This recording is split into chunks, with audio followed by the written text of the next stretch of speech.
రూ. 2 షాప్కి వెళ్ళి కొన్న రోజు నేను నా స్టార్టింగ్ డేస్ లో నా 4th క్లాస్ వరకు 3 పైసల బిళ్ళ 2 పైసల బిళ్ళ ఉంది. 4th క్లాస్ వరకు 2 పైసల బిళ్ళ 1 పైసా బిళ్ళ 3 పైసల బిళ్ళ యాక్సెప్టబుల్. నాకు 5th క్లాస్ తర్వాత నుంచి 5 పైసలు మాత్రం ఇవన్నీ పక్కన.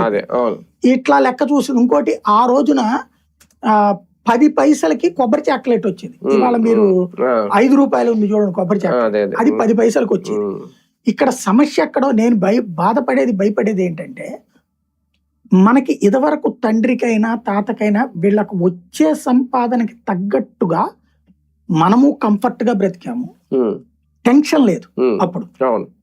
అదే సందర్భంలో గౌరవం కూడా ఎక్కడా పోలా, వీళ్ళకి వచ్చేది ఎంతలే ఆఫ్టర్ ఆల్ సంపాదన ఇంతే అని ఫీల్ అవ్వాలా మన బంధువులు ఎవరు, మన స్నేహితులు ఎవరు. ఇప్పుడు మా నాన్న స్నేహితుల్లో పెద్ద పెద్ద షాపులు ఓనర్లు ఉన్నారు, నాన్న గుమస్తాగా చేసిన రోజుల్లో పెద్ద పెద్ద షాపులు ఓనర్లే.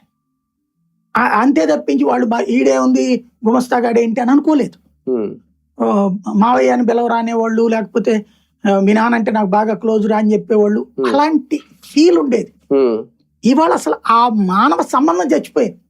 ఇవాళ నీ డబ్బుని బట్టి నీకు విలువిస్తున్నారు, నీ స్ట్రేచర్ని బట్టి నీకు విలువిస్తున్నారు. ఇక్కడ దెబ్బతింటాం ఒక ఎత్తు, ఈ రేట్ల మాయలో అంటే నువ్వు ఎంత సంపాదించినా ఇవాళ నాట్ కంఫర్టబుల్. ఇవాళ ₹1,00,000 సంపాదించినా నాట్ కంఫర్టబుల్. మనం ఇప్పుడు ఆత్మహత్యలు చేసుకుంటున్న వాళ్ళు ఏంటి, పిల్లలతో సహా ఆత్మహత్యలు చేసుకుంటున్న వాళ్ళు. విద్య ఖరీదు, తిండి ఖరీదు, వైద్యం ఖరీదు, ప్రతిదీ ఖరీదే. కానీ అదే